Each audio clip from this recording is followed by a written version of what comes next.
Сәлем достар, әр адам бір рет болсын өмірінде түсініксіз, таңғажайып оқиғаларды басынан өткерген болар. Әсіресе қазіргі ғаламтор заманда. Сондай тылсым видеолардың кемінде бір-екеуін көрген адамдары жетерлік. Біздің өмірімізде адам баласы біліп түсіне бермейтін құбыжық елестер жайлы аңыздар мен оқиғалар мұндай видеолардың пайда болуына үлкен әсерін тигізеді. Бұған қарамастан бізді қоршаған ортада әлде бір мистиканың болатынына көп адамдар сене бермейді. Алайда әр көшеде назары бәрін көріп тұрған бақылау камералары мен кез келген адамның қолында болатын камера объективтері кейбір жағдайларда үрейге толы белгісіз заттарды түсіріп жатады. Сіздермен бірге пазл арнасы. Бүгін біз камераға түсіп қалған белгісіз де қорқынышты нәрселерді көрсететін боламыз.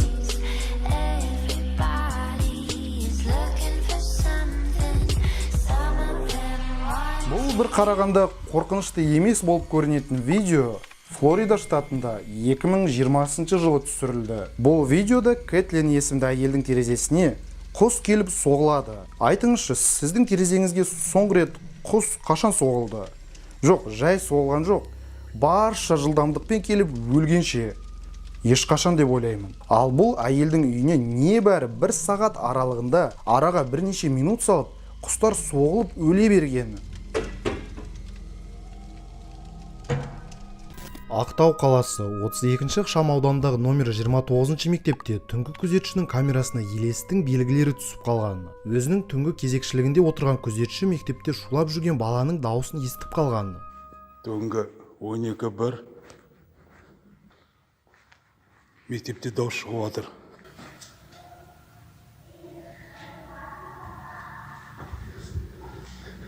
Қаяқта шығып жатыр дауыс?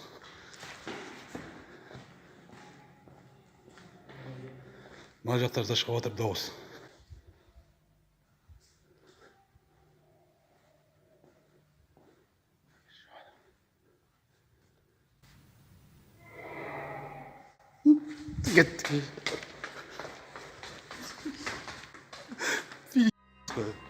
Күзетте отырған ер адамның айтуы бойынша, мектепте оны санамағанда бірде жан болмапты. Болғанның өзінде кішкентай баланың дауысы жарық жоқ жақта шығып тұрған. Әрине, ешбір кішкентай бала мұндай қараңғыда жалғыз жүре алмас еді. Дыбыстың салдарынан күзетші полиция қызметкерлерін шақырды. Іздеу барысында мектепте бала табылмады. Алайда оның дыбыстары біраз уақыт шығып тұрған. Мен шақырдық көпесініктерді. Ар жақтан келіп алады. Жер көрейік та, дауыстарды естейік.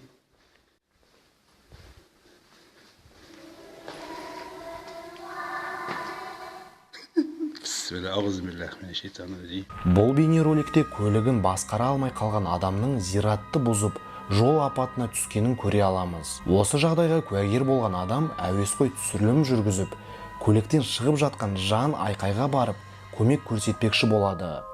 Алайда ары қарай болатын жағдай ешбір түсіндіруге келмейді. Hello? You all right?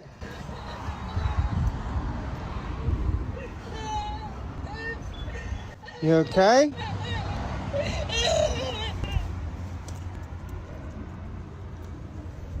What the hell? What the fuck is going on here? There ain't nobody there. Miss? Hello? Байқағаныңыздай, айқай естілген жерде ешкім жоқ екен. Дыбыс 100% көліктен шыққан анық, бірақ көліктің ішінде не астында, тіпті айналасында ешкім жоқ. Онда кім жылап көмекке шақырды?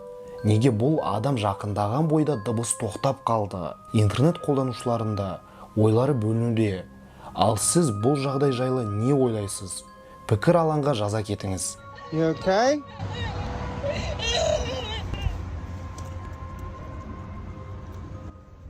What the hell? What the fuck is going on here? There ain't nobody there. Miss? Hello? Ал келесі өте үрейлі жағдай камера объективтеріне жасөспірім қыз үйде жалғыз отырған кезде түсіп қалған болатын. Түнде белгісіз біреу асханадағы ашық терезе арқылы үйге кіріп бара жатыр. Қозғалыс көрсе түсіруді бастайтын бейне бақылау камерасы осындай сәтті түсіріп алыпты. Қуанышқа орай қыз аман есен. Әлгі белгісіз біреу кіріп, өзі тез арада қашып кеткен. Алайда бұл нақты кім және қандай мақсатпен үйге кіргені белгісіз. Ал үйдің иелері енді есік пен терезелерін жауып жүретін болды. Жануарлар жындар мен о дүниемен шекаралас заттарды сезеді деген сөз қаншалықты шындыққа жанасады деп ойлайсыздар? Ондайға сенбесеңіз, мына видеоға мән беріп қараңызшы.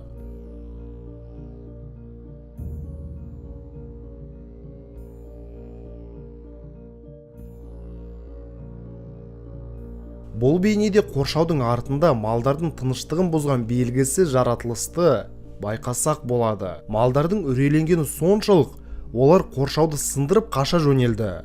Ал тура сол сәтте олардың артында жүрген кішкентай бір жаратылысты байқай аламыз. Ферманың басшысы бұл жерге адам кіру мүмкін емес деп айтуда. Себебі ол бір болсын бейнебақылау камерасына түсіп қалатын еді. Және әлгі белгісіз біреу адам болатын болса, оның шыққаны 100% көрінетін еді.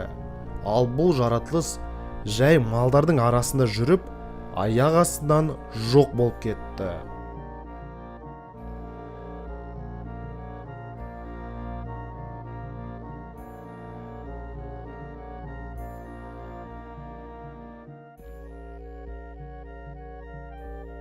Жалпы жануарларда біз көре алмайтын дүниеге көре алуға қабілеттері бар деген ой қалыптасқан. Кезекті видеомыз соған дәлел болуы мүмкін. Иелерінің барлығы ұйықтап жатқанда, үй жануарлары бір бөлмеге жиналып отырады. Бірақ түнгі тыныштықты мысықтың аяқ астынан пайда болған үрейі бұзды. Мысық отырып өзімен өзі шошып секіре бастайды. Бөлмедегі басқа жануарлар бұны байқап, бұл жағдайға қызыға қарайды. Бірнеше секундтан кейін сол әлгі мысық ауада секіріп, пысылдап төбелесе кетеді. Басқа мысықтар мен ит не істерлерін білмей шошынып тұрады. Желі қолданушылары бұл елестің мысыққа шабуылы десе, менің ойымша бұл үрейлі жағдайға жай ғана мысықты шағып алған ара немесе басқандай жәндік себеп болуы мүмкін.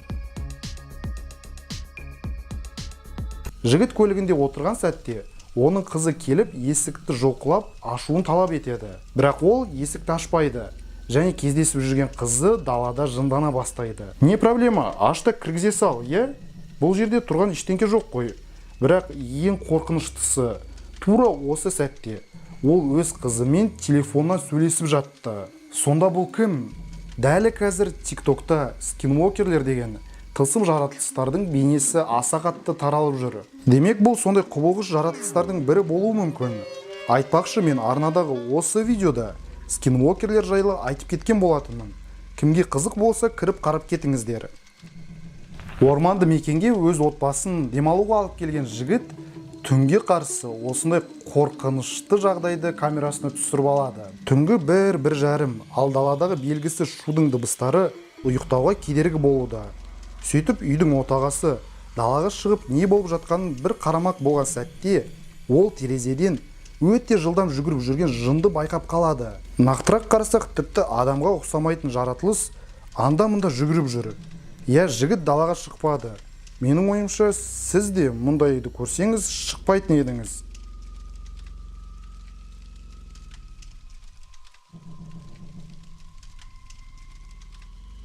Балалардың аяқ киімдеріне толы үңгір. Конор Келли есімді ютубер 2020 жылы өз достарымен және бірнеше ересек адамдарды жинап, шөл даладағы үңгірлердің бірін аралауға келеді. Әрине, жас блогер үшін контент бірінші орында. Сондықтан ол өзімен бірге бірнеше камераларды ала кетеді. Шыны керек, бұл кезекті жас өспірімдердің видео-влогы болатын еді. Бірақ олар аяқ астынан қорқынышты жағдайға тап болды. Кіреберісі белгісіз біреудің көмегімен құрастырылған үңгір келушілердің көзіне бірден түсті. Ішке кірген бойдан адамдарда үрей пайда бола бастады. Сөйтсе бұл қорқыныш сезімі бостан-босқа олардың жандарын ұяламапты. Бірнеше метр өткеннен кейін олар көптеген аяқ киімдерге тап болды. Ең сұмдығы, кішкентай аяқ киімдердің арасында көптеген сүйектер табылды.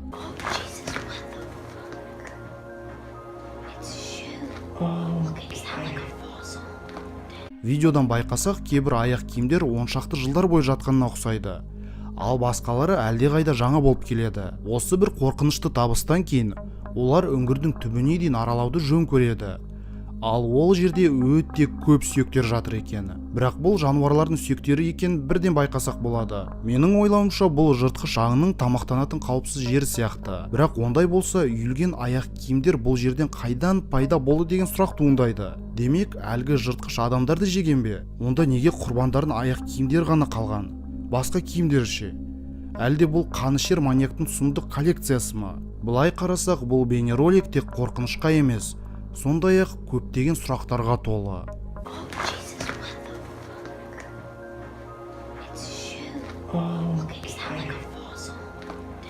Елес қыз. Николь есімді ютубер өз құрбыларымен кешке қыдырып кезекті влогты түсіруге шығады. Күлкі, әзілдер, жалпы керемет көңіл күй. Осындай жақсы атмосфераны не бұза алады екен? Әрине еш нәрсе. Көңіл күй жақсы болса бәрі керемет болады. Бірақ байқаусыздан бейнеге түсіп қалған қараңғылық қыздарда шок пен үрей әсерін тудырды. 4 қыздың біреуінің қасында қорқынышты елестің жүзі пайда болып, жоқ болып кетеді. Қасында кенеттен біреудің түрі шыға кеткен қыз бірден байқап қалады. Ол тіпті артына қарап, кім тұрған қарап тексереді. Алайда олар бұл жерде жалғыз болды. Қыздар болған жағдайға сенбей, видеоны басынан көреді. Және әлгі елесті шынымен де байқап қалады. Қорыққан қыздар дәл сол сәтте үйлеріне тарай жөнеледі. Ал ертеңгі күні интернетте пайда болған бұл бейнеролик қалың жұртта да көптеген сұрақтарды тудырды.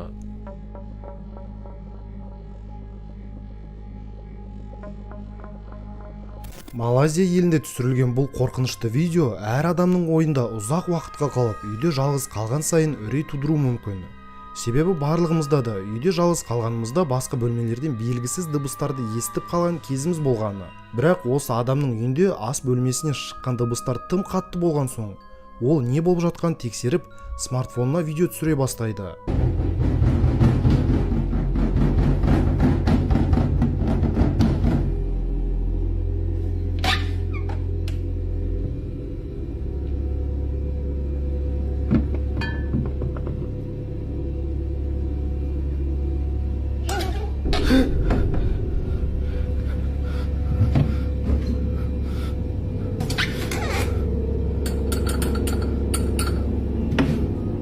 Бұл видеоның шындығына мен әрине жауап бере алмаймын, бірақ ол қорқыныш әсерін тудыратыны сөзсіз.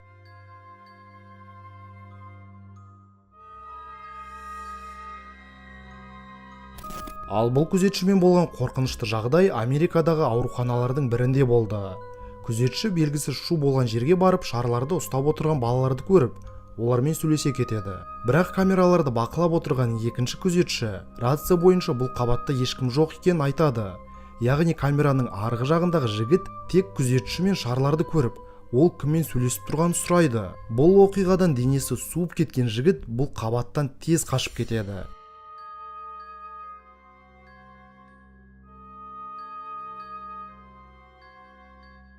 Америка құрама штаттарының мектептерінің бірінде сабақ біткен соң, оқушыларға толы автобуста 10 жасар қыздың жүрегі белгісіз себептің салдарынан тоқтап, ол қайтыс болып кетеді. Біраз уақыт өткен соң, өлім орнына айналған автобусты ата-аналар мен ұстаздардың шешімі бойынша орманға апарып тастайды. Бұл оқиғадан хабардар болмаған жігіт тастанды мектеп автобусын орманнан тауып алады. Ең қорқыныштысы, ол көліктің ішінен кішкентай қыздың дауысын естиді және бұның барлығын видеоға түсіріп алады.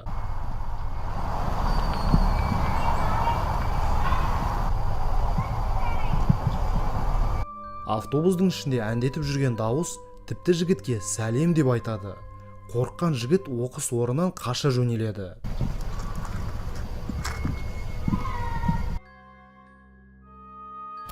Доминикан республикасында орын алған қорқынышты жағдай. Жігіт үйінен шығып, есігін жауып жатқан сәтінде, көршілес пәтерден белгісіз қараңғылық шығып, басқа пәтерге жақындап ауада жоқ болып кетеді. Жалпы өзім ондай видеоларға сене бермеймін. Әрине бұл видео фейк та болуы мүмкін. Бірақ видеоның авторы жағдайдың шынайы екеніне сенімді. Оның айтуы бойынша, тіпті ол пәтерден жақын арада көшеді. Ал тұру орнын ауыстырудың басты себебі ол тылсым күштер екен. Бұл видеоны түсірген адам 3 қабатты үйде жалғыз тұрады. Жаңадан ремонт жұмыстары өткен үйге әлі де көршілер қоныстанып үлгермеген. Алайда әр түн сайын подъезде бала мен әйел адамның жылағаны естіледі екен. Әуесқой түсірілімді жүргізіп жатқан адам бұл бейнероликтерді күзетшілерге көрсетіпті. Сөйтіп күзетшілер бұл дауыстарды естіпті, бірақ дыбыс шыққан жерге келген кезде ешкім болмапты.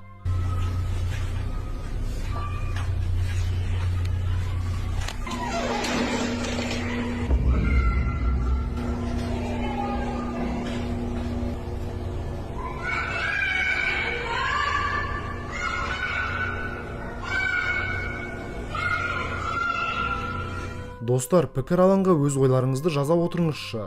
Бұл үрейлі дыбыстар қайдан шығу мүмкін? Және сіз осындай үйде жалғыз отырар ма едіңіз?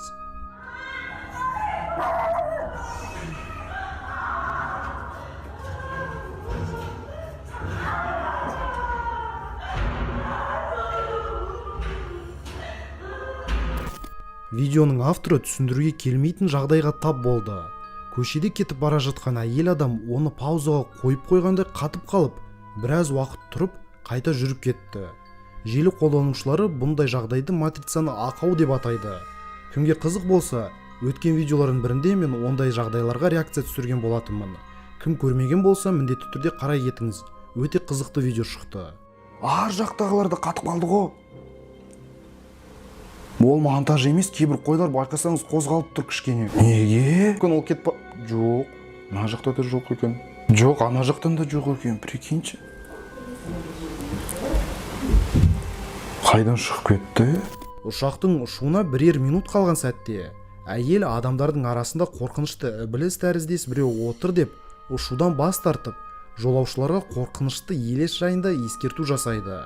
Бірақ адамдар бұл әйел жай мас екен деп айтылған сөздерге мән бермейді. Тексеріс барысында әйелдің қанында мастық тудыратын еш нәрсе табылмады. Мүмкін бұл адамда қарапайым психоз пайда болған шығар. Бірақ бейнеге түскен бұл сәт қанды суытады. I'm telling you, I'm getting the off, and there's a reason why I'm getting the off, and everyone can either believe it or they cannot believe it. I don't give two but I am telling you right now, that mother back there is not real. And you can sit on this plane and you can die with them or not. I'm not going to. Индонезиядағы өзендердің бірінде батып кеткен турист қызды іздеу барысында он шақты адамдар мен бірнеше қайық денені табу жұмыстарына жұмылдырылған болатыны. Қыздың денесі табылды, бірақ кейін квадрокоптерге түсірілген видеоны тексеру барысында сұмдық сәт барлық адамдарды шошытты.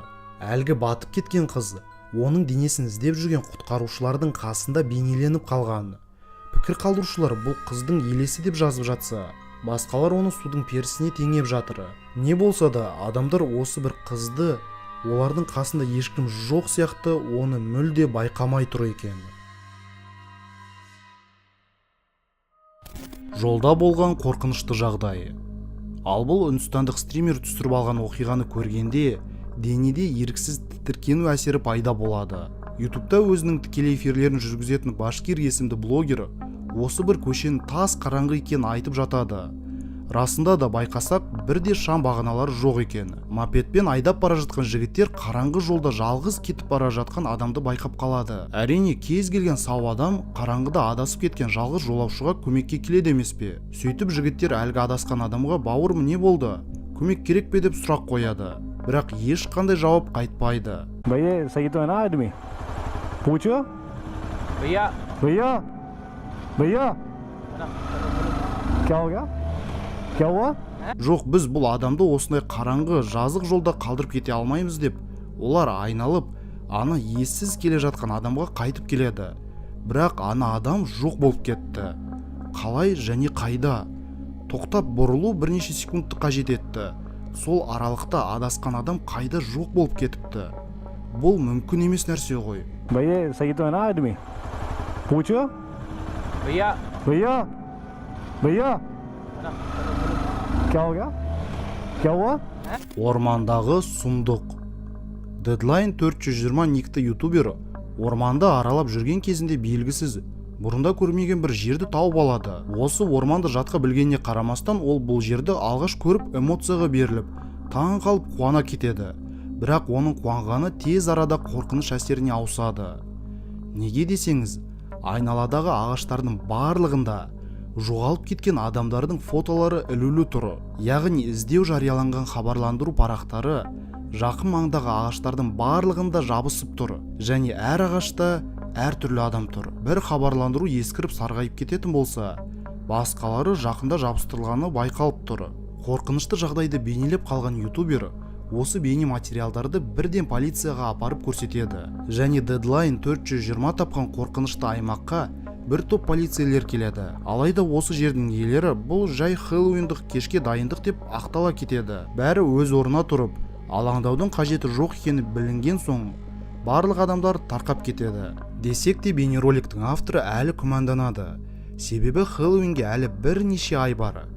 Және аталған күні, яғни Хэллоуинде, осы жерге тығылып келген Deadline 420 ютубері ешқандай мерекелі ойын кешін байқамапты. Бір қызығы, ағаштарда жаңа жоғалған адамдардың суреттері пайда болыпты.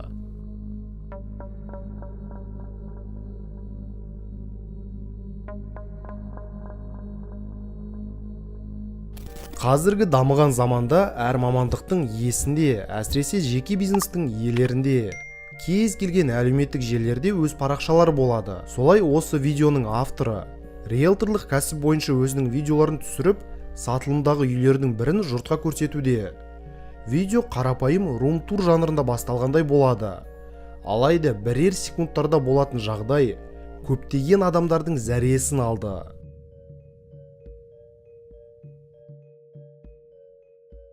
Ас бөлмесінде автор байқаусыздан тылсым нәрсеге тап болды. Бірақ өзі оны түсірім барысында байқамады. Байқасаңыз, орындықтардың артынан кішкентай бала тәрізді бір нәрсе жүгіріп өтті. Қалай пайда болды? Солай жоқ болған силуэт көпшілікті шошытты. Қараңызшы, не бұл? Автордың айтуы бойынша, ол үйде өзі жалғыз ғана болды. Үйде 100% ешкім болмаған. Бұл жай жарық пен көлеңкеден пайда болған иллюзия ма? Әлде елес пе?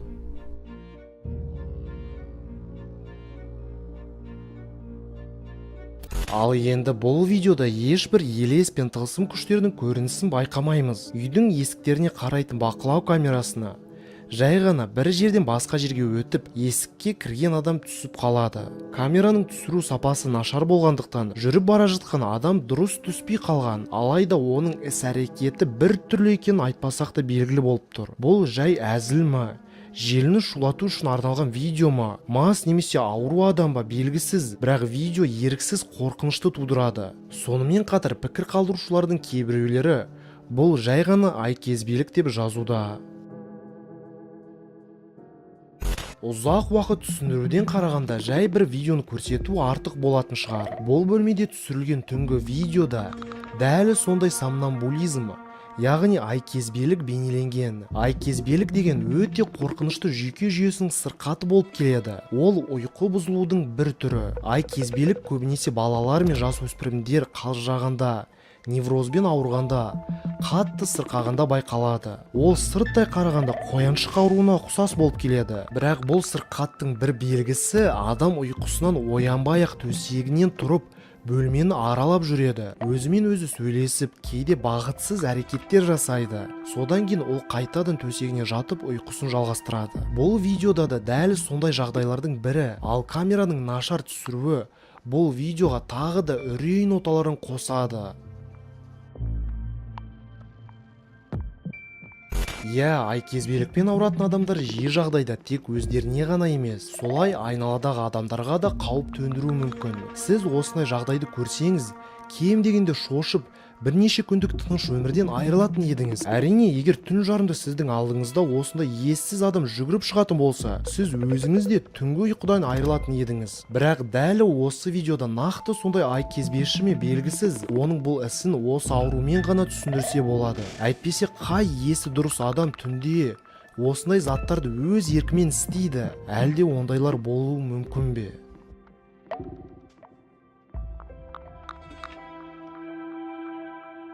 Енді осы видеоға келетін болсақ, ол шын мәнінде тамырдағы қанды суытады. Бүгінгі топтамамыздағы басқа видеоларға қарағанда, бұл жерде өтірікті байқау өте қиын. Жарайды, жағдайға оралатын болсақ, бөлмеде сіз көріп отырған қыз оған үнемі белгісіз қозғалыстар ұйқы бермейтінін аса қорқумен айтады. Біреу бөлмеге кіріп жүрме деген оймен әкесі жасырын бейне камерасын орнатады. Бірақ қыздың сөзі шын болып, бұл нақты бір адам немесе үй тонаушысы емес, шынымен де үрей тудыратын белгісіздік болып шықты. Жарайды, бұл ашылған терезелерден кірген жел болуы мүмкін, басқа да бір нәрсе болуы мүмкін. Бірақ мен ата-анасы өз баласын өтірік фейк жасау үшін шошытты дегенге сенгім келмейді. Ал сіз не деп ойлайсыз? Өз ойларыңызды жазып отырыңыздар.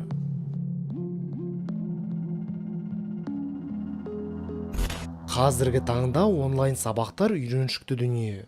Камераны қосып кәдімгі сабақта отырғандай боласың. Барлық елдердегідей Мексикада да оқу видео байланыс арқылы өтуде. Бірақ қарапайым сабақта полтергейст оқушы қыздың бөлмесінде көтеріле бастайтынын кім білген? Алдымен қуыршақтың қолы өзімен өзі көтеріледі. Кейін қыз шошып, бұл жайында барлығына айтайын деп жатқанда, ол артқа қарай бар күшімен итеріле түседі. Бірақ байқасаңыз, бөлмеде оны итеретіндей ешкім жоқ екен.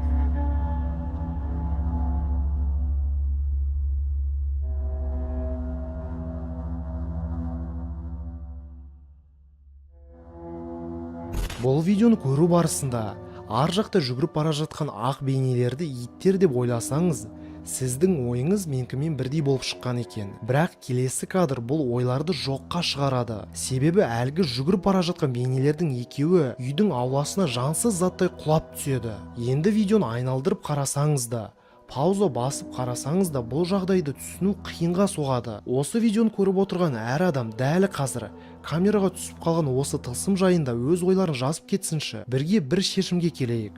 Бұл не екен? Мен барлық сіздің пікірлеріңіздерді оқуға тырысамын.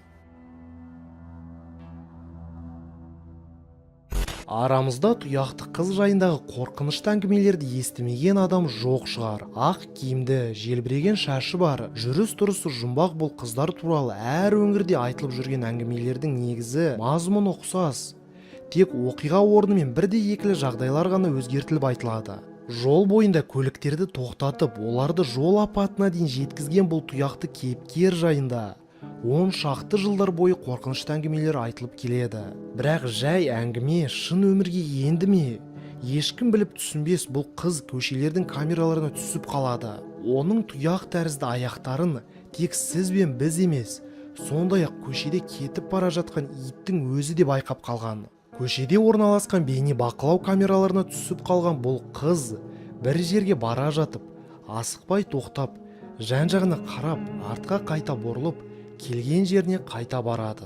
Ол тек қана кадрдан тыс кете ғана қоймай, өзінің қорқынышты бейнесі жайында құпиясын өзімен бірге алып кетеді.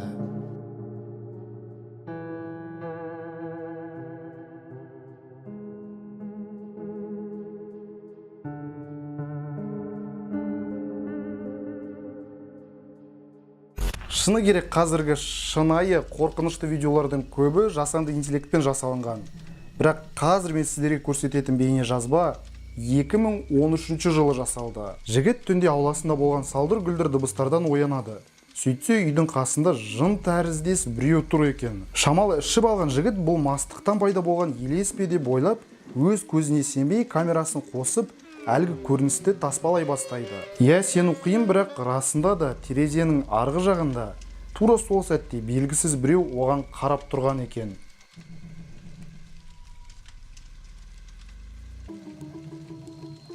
Осы жылдың қаңтар айы. Жаңа үйге көшіп келген жігіт ауласында жиі біреудің жүргенін байқап, үйдің сырты мен оның бөлмелеріне бақылау камераларын орнатып қояды. Үйдің иесі белгісіз дыбыстардың барлығына ұрылар мен көше қаңғыған жұмыссыз адамдар себепші деп сенімді болды. Алайда бөлмеде орнатылған камералар мүлде басқа жағдайды көрсетті. Видеода ауладан үйдің терезесіне белгісіз бір көлеңке тәрізді заттың жақындауын байқаса болады. Ол біраз уақыт тұрып, қалай пайда болды? Дәл солай ауада жоқ болып кетті. Ең қызығы, белгісіз елес терезенің өзінен емес, жақында тұрған айнаның шағылысынан көрініп тұр. Қалай ойлайсыз, бұл көлеңке терезе және айнаның арасында жарықтың белгілі бір қалыпта түсуінен пайда болған құбылыс па? Әлде бұл шын мәнінде тылсым дүние ме?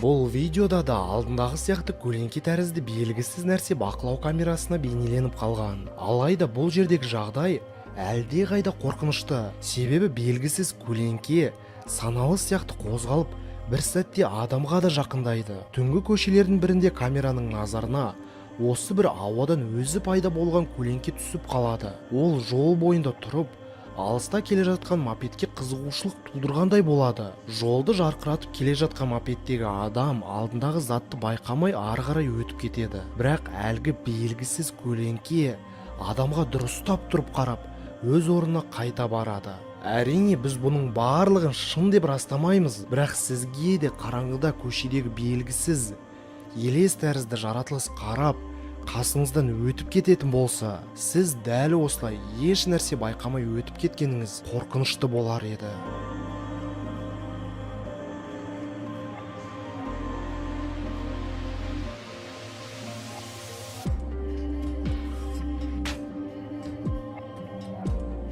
Мен көрген ең қорқынышты видеолардың бірі ол осы күзетшімен болған жағдай. Түнде бірнеше ғимараттарға бақылау жүргізіп, күзетшілік жұмыстарын атқарып жүрген адамдарға жоғарғы қабаттардың бірінде біреу жүр деген хабар келеді. Камера қозғалыс байқаған жерге келген күзетші жан-жағына қарап, біреуді көргенде қолын көтереді. Экранның арғы жағынан екінші күзетші бәрін бақылап отыр. Алайда камераға қарап тұрған күзетші лифттің қасында жалғыз тұрып, бірақ біреумен сөйлесіп тұрған әріптесін көріп, суық терге батады. Ол рация арқылы досына хабарласып, сен кіммен сөйлесіп тұрсың?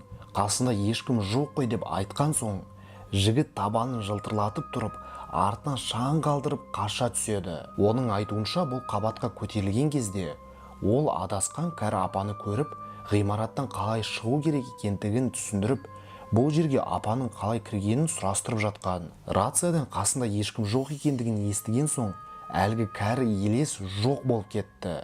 Күзетшінің шошығаны соншалық, енді ол бұл жерден айналып жүретін болды.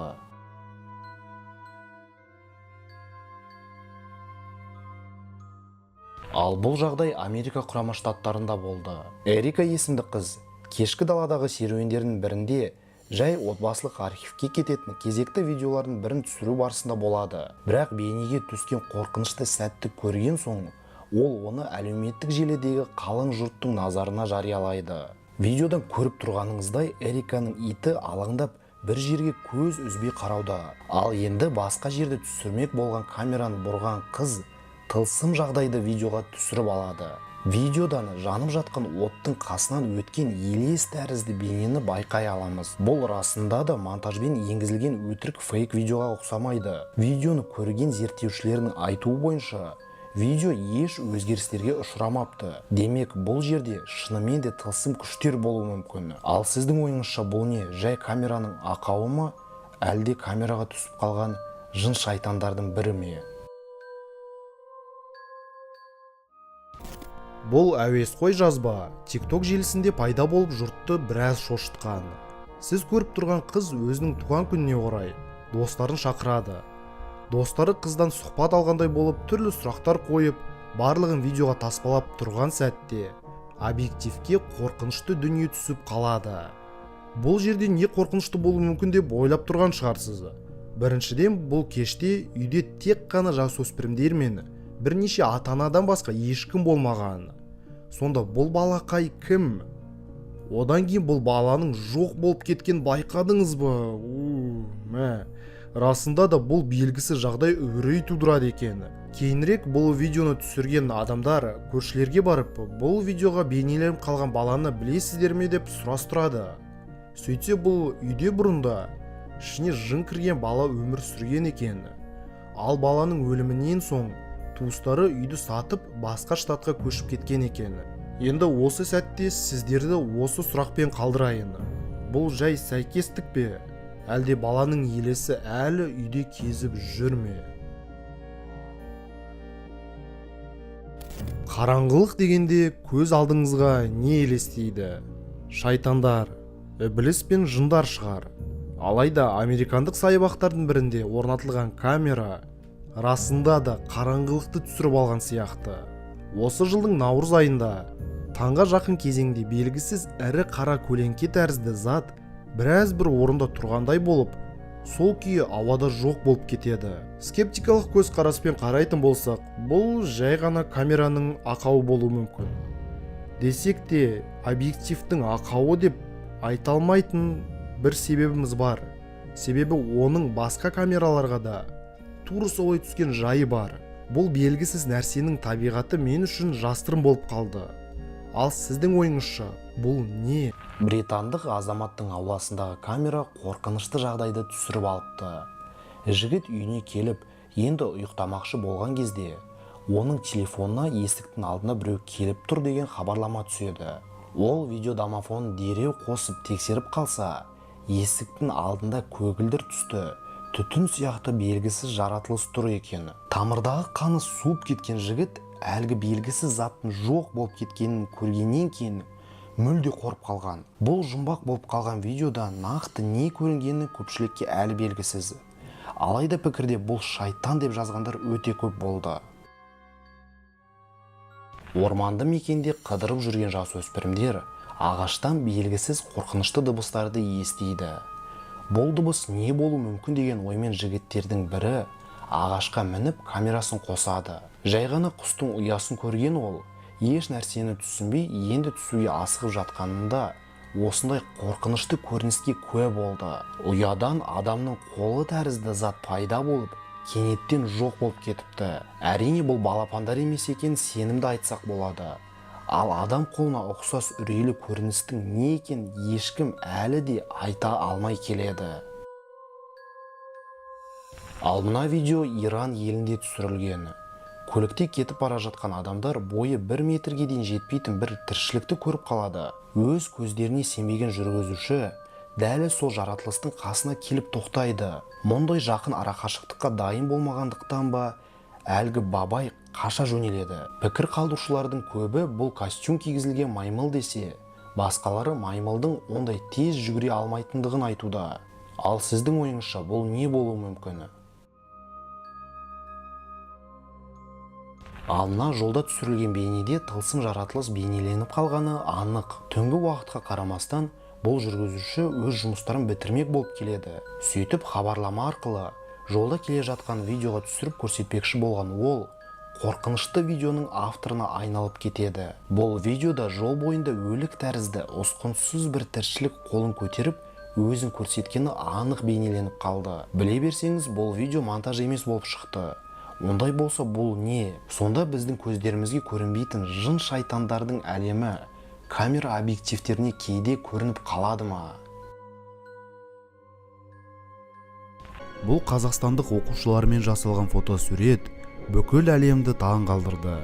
Байқасақ, қыздың артынан басы жоқ қыз келе жатқандай көрінеді. Бірақ тексеру барысында бұл пранк болып шықты. Алайда фотосурет шынымен де өте қорқынышты болып шықты. Мына фотоға тоқталатын болсақ, бұл жерде де қарапайым тиктокты қорқыту үшін жасалынған фотосурет. Алайда білмеген адам бұл фотоны көрсе өте қатты үрейге бататын еді. Достар, бүгінгі видеоға міндетті түрде лайк басыңыз. Сонда 5000 лайкқа жеткен кезде мен қазақстандық ютуберлердің камераларына түсіп қалған ең қорқынышты жағдайларды көрсететін боламын. Және осы рубрика ұнаған болса, мен сіздерге осы қорқынышты видеоларды жиі шығаруға уәде беремін. Сондықтан лайк басып, өз ойларыңызды пікір алаңға жазып, арнамызға тіркеліп, әрдайым бізбен бірге болыңыздар. Бүгінге осы пазлға жазыл.